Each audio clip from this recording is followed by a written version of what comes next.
your son is retarded. We think your son is retarded. So I thought, oh, wow. I was glad he wasn't saying something else. Anyway, of course I knew Elon wasn't retarded. So I said, well, why? Why do you say that? And they said, well, and then the teacher took over and she said, well, yesterday, again, he sits and stares out of the window while everybody's taking note in the class, the other kids are taking note. He sits up and stares out of the window. A very leafy suburb that we lived in. And she said nothing she does gets his attention.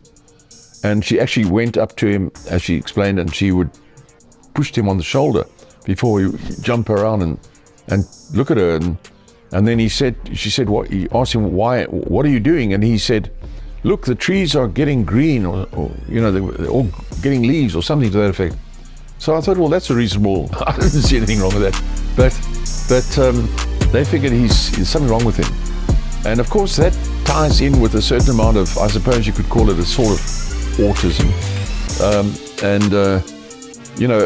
Today, for example, with Elon, even today, it's quite a handy thing. It's very difficult to actually upset Elon, because you can often say something to him which is rude, and it just bounces off him. He doesn't even listen. It doesn't penetrate.